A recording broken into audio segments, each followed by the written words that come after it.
Dennis with Denmore's and Wise Auto Tools, and just want to clear up a few things about the 1812 core and the regular 1812 time cert kits.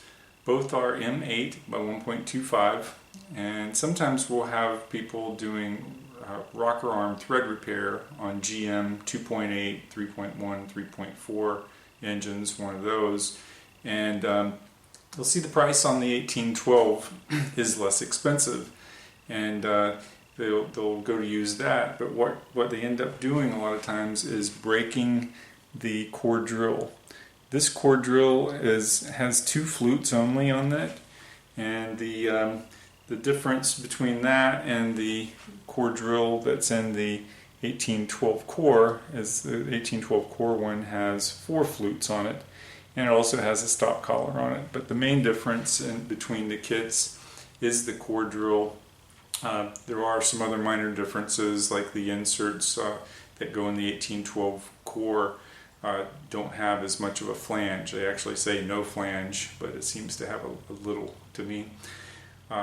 And then, so there are a few differences in the kits, but the primary difference is between the bits. And what happens is when you're drilling on that particular application, there's a slot for the rocker arm, for the piece that holds the rocker arm, and it lines up. Since there's only one bolt, the slot and the tab keep it from turning, since there's only one bolt that holds it. But when you're drilling into that hole that's in the slot there, it can snag on that slot and break the regular 2 flute bit. So that's the primary difference.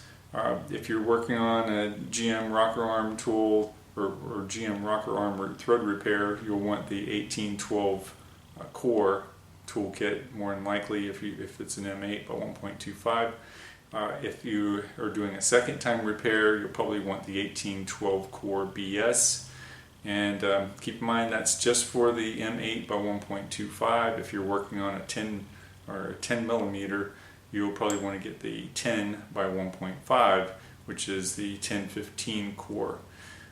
At this time, they don't have an oversize for that, so no big Sert kit available for that one at the moment. But if you have any questions or need me to help clear up anything else, either comment below or give me a call at 800-734-8665, extension 251.